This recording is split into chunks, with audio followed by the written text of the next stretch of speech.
नमस्कार भक्तो, स्वामी सेवा चॅनलवरती तुमचे पुन्हा एकदा मनपूर्वक स्वागत करतो. भक्तो, या व्हिडिओचे टायटल तुम्ही अगदी योग्यच पाहिले आहे की क्षणभरातच कधीही चमकेल नशीब, तुळशीमध्ये बांधा ही एक वस्तू, रोडपती होईल धनवान. आणि हा उपाय तुम्हाला कधी करायचा आहे?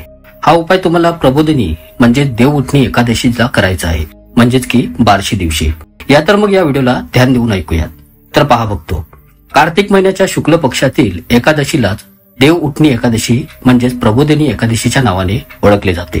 काही लोक या एकादशीला प्रबोधिनी एकादशी, देव उठाण एकादशी किंवा मग देव उठणी एकादशीच्या नावाने जाणतात. या दिवशी श्री हरी विष्णू आपल्या योग निद्रेतून जागतात. तर भक्तो, या तर मग जाणून घेऊयात याविषयीची पौराणिक कथा आणि ही एकादशी यावर्षी 2023 मध्ये केव्हा आहे.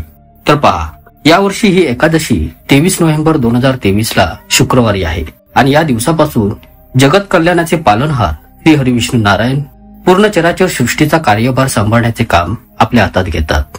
हिंदू सनातनी पंचांगाच्या अनुसार या प्रबोधिनी एकादशीची जी तिथी आहे ही 22 नोव्हेंबर 2023 संध्याकाळी 7:30 पासून सुरू होईल आणि या एकादशीची संपन्नता 23 नोव्हेंबर 2023 संध्याकाळी 6:08 होणार आहे.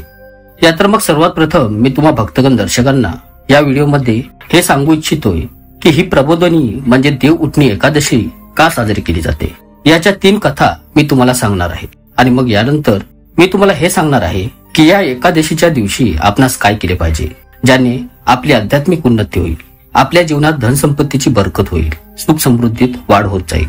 आणि त्याचसोबत या व्हिडिओमध्ये मी तुम्हा भक्तगण दर्शकांना या कथांच्या माध्यमातून हे सांगणार आहे की श्री हरी नारायण अवतार श्रीकृष्णाने स्वयं युधिष्ठिरला हे सांगितले आहे की या देव उठणी एकादशी प्रबोधिनी एकादशीची कथेला ज्या व्यक्ती शुद्ध अंतःकरणाने ऐकतात अशा व्यक्तीच्या जीवनात कधीही गरिबी येत नाही. अशा व्यक्तीच्या आयुष्यात कोणत्याही प्रकारची समस्येची अडचण येत नाही. श्रीहरी नारायणांच्या कृपेने अशा व्यक्तींच्या समस्या स्वतःहून समाप्त होतात. असा व्यक्ती या जन्मात या भूमीवर अगदी निश्चितपणे सुख हे भोगतोच भोगतो आणि त्याच्या मृत्यूनंतर अशा व्यक्तीला कधीही यमाच्या दंडित यातना सहन कराव्या लागत नाहीत आणि शेवटी अशा व्यक्तींना श्री वैकुंठ धामाची प्राप्ती होती. आणि बघतो, फक्त ही कथा ऐकल्या मात्रने, तर ही कथा अगदी ध्यान देऊन अवश्य ऐका. या व्हिडिओमध्ये पुढे जाण्यापूर्वी मी तुम्हा भक्तगण दर्शकांना हे आवर्जून सांगू इच्छितोय की जर या आजच्या व्हिडिओला तुम्ही पूर्णपणे अगदी लक्ष देऊन पाहता तर तुम्हाला धनवान बनण्यापासून या सृष्टीतील कोणती शक्ती अडवू शकणार नाही.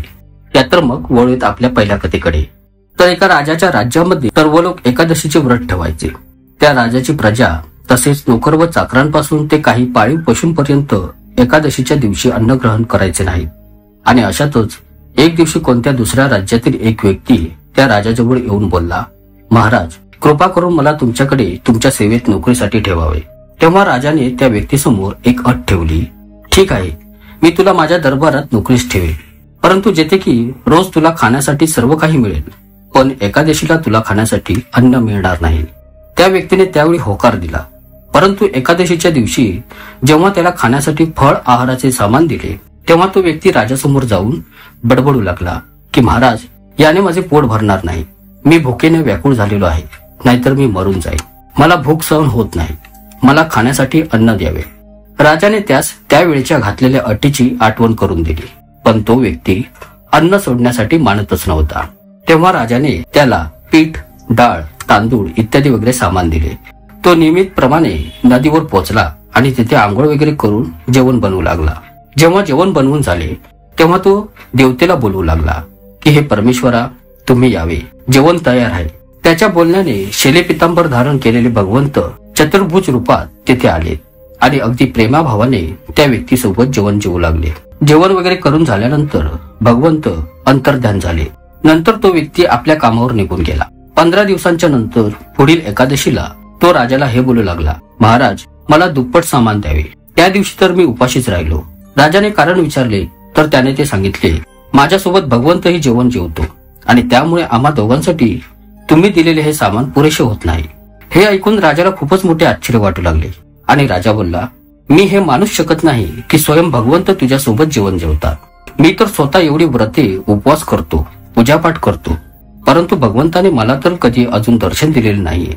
राजाचे हे बोलणे ऐकून तो बोलला, महाराज, जर तुम्हाला विश्वास होत नाहीये तर तुम्ही स्वतः माझ्यासोबत येऊन आपल्या उघड्या डोळ्यांनी पाहावे. राजा एका झाडाच्या पाठीमागे लपून बसला. त्या व्यक्तीने आताही जेवण बनवले व संध्याकाळपर्यंत भगवंत आलेच नाही. शेवटी तो बोलला की हे भगवंत, जर तुम्ही आला नाही तर मी नदीमध्ये उडी घेऊन माझा जीव देईन. पण भगवंत काही आलेच नाही. तेव्हा तो आपला जीव देण्याच्या उद्देशाने त्या नदीकडे जाऊ लागला. जीव देण्याचा निर्णयाचा परिणाम त्याच्या मनावर एवढा जास्त वाढून गेलेला होता की तेव्हा भगवंताला त्याच्या समोर येऊन प्रकट व्हावेच लागले आणि त्याच्यासोबत बसून जेवण जेवावे लागले. भगवंत त्याच्यासोबत जेवण वगैरे जेवून झाल्यावर त्या व्यक्तीस आपल्या पुष्पक रथात बसवून आपल्यासोबत वैकुंठ धामात घेऊन गेले. या सर्व क्रियांना, या जेवढी पण घटनांचे दृश्य ते घडत होते, हे सर्व काही दृश्ये राजा झाडामागे लपून पाहत होता. आणि मग नंतर राजाही हा विचार करू लागला की व्रत उपवास करून तोपर्यंत कोणताच फायदा होत नाही जोपर्यंत मनुष्य पूर्णपणे शुद्ध होत नाही. आणि यानेही राजाला ज्ञान प्राप्त झाले. तोही मनुष्य व्रत उपवास करू लागला आणि शेवटी त्याला स्वर्गाची प्राप्ती झाली. बघतो, ही होती देव उठणी प्रबोधिनी एकादशीची पहिली कथा.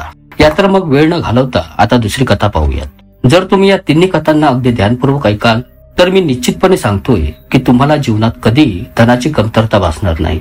याने श्री लक्ष्मीची प्रसन्नता प्राप्त होते. दुसरी कथा. यात एक राजा होता आणि त्याच्या राज्यात पूर्ण प्रजा सुखी होती. एकादशीला कोणीही अन्नधान्याची खरेदी विक्री करत नसायचा. सर्वजण फळ आहारच घ्यायचे. एकदा भगवंताने राजाच्या प्रती परीक्षा घेण्यासाठी आपली इच्छा प्रकट केली. भगवंताने एका सुंदरीचे रूप धारण केले आणि राजा येण्याच्या मार्गात वाटेत उभे राहिले.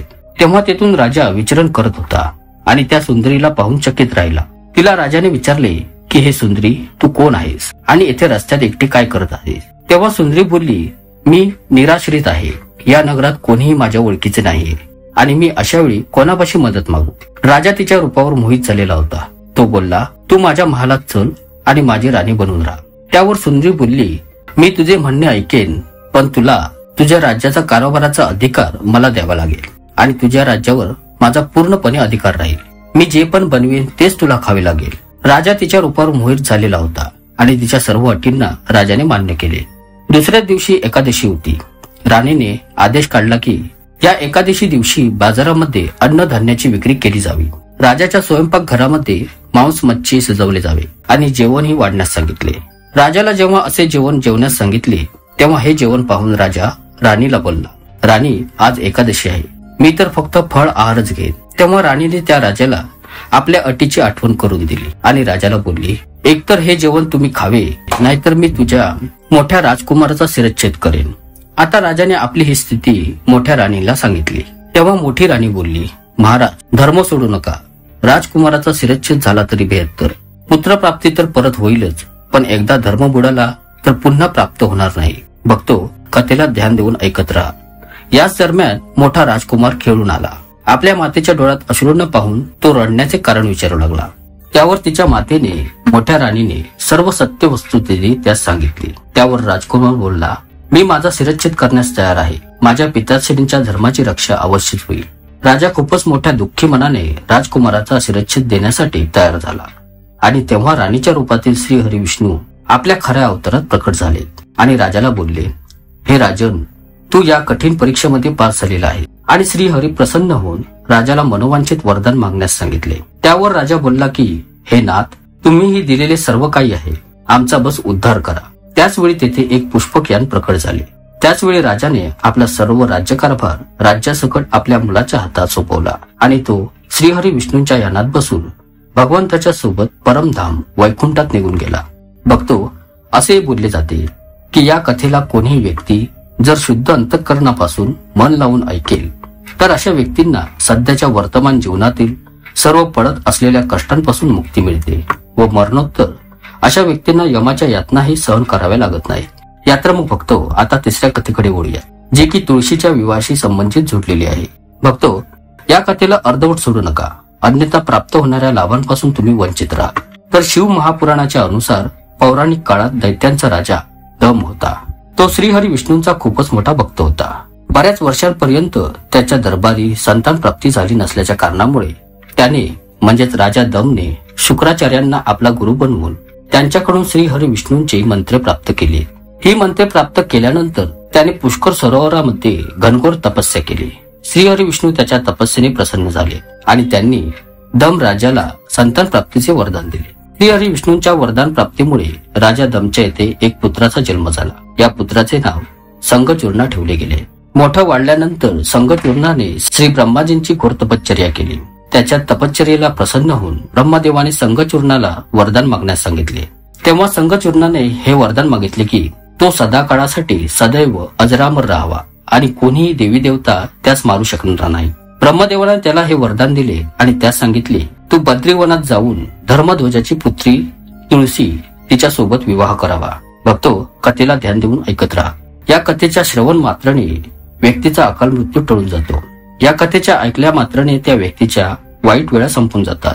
पुढे संघचूर्णाने ब्रह्मदेवाच्या आदेशाचे पालन केले आणि तुळशी सोबत जाऊन त्याने विवाह केला आणि ते सुखपूर्वक आपले जीवन जगू लागले. संघचूर्णाने आपल्या पूर्ण स्वबळाने देवता, असुर, दानव, राक्षस, गंधर्व, नागव, किन्नर, मनुष्य तसेच त्रिलोकातील सर्व प्राणी मात्रांवर विजय प्राप्त केला. तो श्रीहरी विष्णूंचाही परम भक्त होता. संघचूर्णाच्या अशा प्रकारच्या सर्व अत्याचारांना सर्व देवी देवता हैराण झाले होते. ते सर्वजण ब्रह्माजवळ गेलेत आणि ब्रह्मदेव त्यांना श्रीहरी विष्णूंकडे घेऊन गेलेत. श्रीहरी विष्णूंनी त्यांना सांगितले की संघचूर्णाचा मृत्यू श्री शिवशंकरांच्या त्रिशूळानेच होईल. त्यामुळे तुम्ही श्री शिवशंकर महादेवांकडे जावे. नंतर महादेवांनी चित्ररथ नावाच्या आपल्या एका गणाला आपला दूत बनवून त्या संघचूर्णाकडे पाठवून दिले. चित्ररथाने संघचूर्णाला समजावून सांगितले की त्याने देवी देवतांना त्यांचे राज्य परत द्यावे. परंतु त्या संघचूर्णाने नकार दर्शविला आणि त्या चित्ररथाला सांगितले की मी महादेवांशीही युद्ध करू इच्छितोय. श्री शिवशंकरांना जेव्हा हे माहीत पडले तेव्हा ते युद्धासाठी आपली सेना घेऊन निघाले आणि अशा प्रकारे पुढे देवी देवता आणि असुर दानवांमध्ये घनघोर युद्ध झाले. परंतु ब्रह्मदेवाच्या वरदान प्राप्तीच्या कारणामुळे संघचूर्णाला देवी देवता हरवू शकले नाहीत. आणि मग जेव्हा श्री महादेवांनी संघचूर्णाचा वध करण्यासाठी जसेच आपले त्रिशूळ उभारले तेव्हा एक आकाशवाणी झाली की जोपर्यंत संघचूर्णाच्या हातामध्ये श्रीहरी विष्णूंचे कवच आहे आणि त्याच्या पत्नीचे म्हणजेच तुळशीचे सतीत्व अखंडित आहे तोपर्यंत त्याचा वध करणे असंभव आहे. पुढे मग आकाशवाणीला ऐकून श्रीहरी विष्णू ब्रीद ब्राह्मणाचे रूप धारण करून संघचूर्णाकडे गेलेत आणि त्याच्यापाशी श्रीहरी कवच दान स्वरूपात मागितले. संघचूर्णाने ते कवच बिना संकोच करता ते कवच दान स्वरूपात दान दिले. आणि मग पुढे बघतो श्रीहरी विष्णू संघचूर्णाचे रूप धारण करून संघचूर्णाची पत्नी तुळशीकडे गेलेत. संघचूर्ण रूपी श्रीहरी विष्णूंनी तुळशीच्या महालाच्या द्वारावर जाऊन आपली युद्धात विजय प्राप्तीची सूचना दिली. ही सूचना ऐकून तुळशीला खूपच प्रसन्नता वाटली आणि पतिरूपात आलेल्या श्रीहरी विष्णूंचे तिने आपले पती संघचूर्ण समजून पूजन केले आणि त्यांच्यासोबत रमणही केले. भक्तो, असे केल्याने तुळशीचे सतीत्व खंडित झाले, कारण की परपुरुषासोबत रमण करणे हा एक प्रकारे पतिव्रता विरोधी अपराध असतो आणि त्यामुळे तिचे सतीत्व खंडित झाले. आणि श्री शिवशंकर महादेवांनी तिकडे सुरू असलेल्या युद्धामध्ये आपल्या त्रिशूळाचा प्रहार करून संघचूर्णाचा वध केला. संघचूर्ण मृत्यू पावला. मग जेव्हा तुळशीला हे माहीत पडले की ते तिचे पती नाहीत, जेथे की पतिरूपात स्वयं श्रीहरी विष्णू नारायण आहेत, तेव्हा तुळशी क्रोधित झाली. क्रोधी रूपात तुळशी श्रीहरी विष्णूंना बोलली, तुम्ही माझ्यासोबत छल कपट करून मला फसून माझा धर्म, माझे सतीत्व भ्रष्ट केले आहे आणि माझ्या पतीला मारलेले आहे. त्यामुळे मी तुम्हाला श्राप देते की तुम्ही आता पाषाण बनून या धर्तीवर राहा, अर्थात दगड बनून या पृथ्वी तलावर राहा. त्यावर श्रीहरी विष्णू बोलले की हे देवी, तू माझ्यासाठी या पृथ्वी तलावर भूमीत राहून खूपच तपश्चर्या करून झालेली आहेस. तुझे हे शरीर नदी रूपात बदलून खंडच्या नदीच्या रूपामध्ये प्रसिद्ध होईल. तू झाडी झुडपे व पुष्पांमध्ये सर्वश्रेष्ठ म्हणून तुळशीचे रूप बनशील आणि सदैव माझ्यासोबत राहशील. तुझ्या दिलेल्या श्रापाला सत्तेत उतरवण्यासाठी मी तुझ्यासोबत पाषाण रूपी म्हणजेच दगड अर्थात शालिग्राम बनून सदैव तुझ्यासोबत राहील आणि खंडगी नदीच्या काठावर माझा सदैव वास राहील. देव प्रबोधिनी एकादशीच्या दिवशी श्रीहरी विष्णू आणि देवी श्री तुळशीचा विवाह सोहळा संपन्न करून सर्व मांगलिक कार्यांना सुरुवात केली जाते. भक्तो, हिंदू सनातनी धर्माच्या मान्यतेनुसार या दिवशी तुळशी देवी व शालिग्राम रूपी श्रीहरी विष्णूंचा विवाह केल्याने अपार पुण्याची प्राप्ती होते. भक्तो, असेही बोलले जाते की ध्यान देऊन ऐका की जर देव उठणी एकादशीच्या दिवशी श्रीहरी विष्णूजींना तुळशीचे फक्त एक पान अर्पण केले जाईल तर त्या व्यक्तीस 10,000 गोदानाच्या समानतेची पुण्याची प्राप्ती होते. त्यामुळे बघतो या दिवशी श्रीहरी विष्णूला जेवढे शक्य होईल तेवढी तुळशीची पाने अवश्यच अर्पण केली पाहिजेत. या तर मग बघतो आता शेवटी या व्हिडिओमध्ये मी तुम्हाला काही उपायांना सांगू इच्छितो. तर या देव उठणी प्रबोधिनी एकादशीच्या दिवशी तुळशी मातेला मोगऱ्याच्या फुलांचा हार चढवल्याने व्यक्तीचे सर्व प्रकारचे आर्थिक कष्ट दूर होतात.